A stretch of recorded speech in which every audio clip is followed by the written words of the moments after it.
We provide you the platform to turn your dreams into reality. Give wings to your aspirations with KR Mangalam University. तो Iran पर सफल सैन्य हमले का दावा करने वाला इजराइल मुश्किल में फंसता हुआ नजर आ रहा है। ईरान की ओर से लगातार मिसाइल हमले से जहां इजराइल को जानमाल का भारी नुकसान उठाना पड़ा, तो वहीं एयर डिफेंस सिस्टम को लगातार इंटरसेप्शन के लिए भी उसे भारी कीमत चुकानी पड़ी है।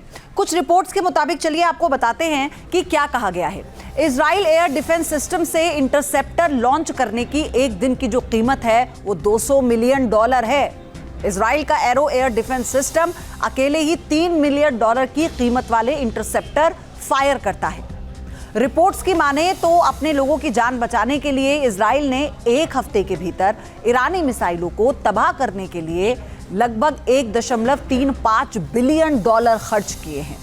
इसके अलावा लंबी दूरी के मिशनों के लिए F-35 जैसे फाइटर जेट को हवा में रखने और ईरान को निशाना बनाने के लिए हर घंटे करीब $10,000 का खर्च इजराइल को उठाना पड़ा। ईरानी मिसाइलों से हुई ये जो तबाही है, इसके बाहर निकालने के लिए इजराइल को खूब खर्च करना पड़ा। कुछ रिपोर्ट्स के मुताबिक ये खर्च $400 मिलियन के आसपास होगा। ईरान के सामने इजराइल की एयरफोर्स सबसे बड़ी चुनौती है। ईरान ने मिसाइलों को दागकर इजराइल को बैकफुट पर धकेला है, लेकिन उसकी वायुसेना कमजोर कड़ी साबित हुई।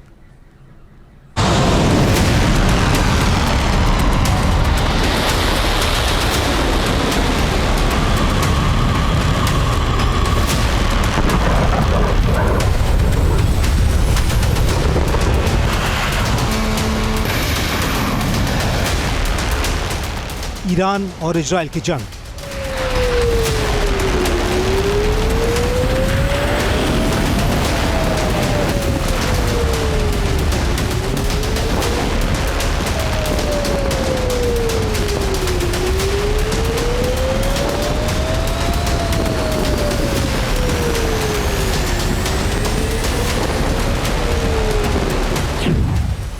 Missile versus fighter jet.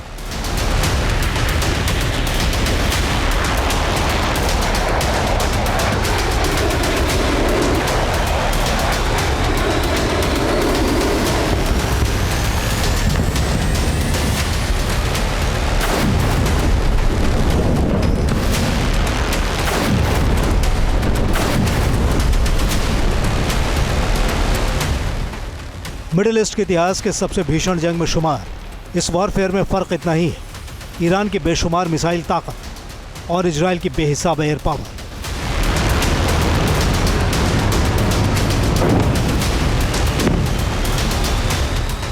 इतिहास गवाह है कि इजराइल 6 दशक से अपने फाइटर जेट्स की वजह से ही मिडिल ईस्ट के दुश्मन मुल्कों को एड़ी पर खड़ा कर रखा है।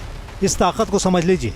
इजराइल ने अपने शुरुआती हमलों में 200 से ज़्यादा पायलट वाले लड़ाकू विमानों का इस्तेमाल किया था और ईरान का air defence system in Israeli लड़ाकू विमानों का बाल भी बांका नहीं कर पाया।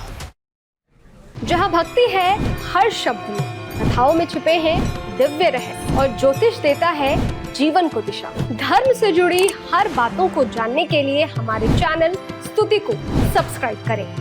चैनल पर जाने के लिए इस लिंक पर क्लिक करें।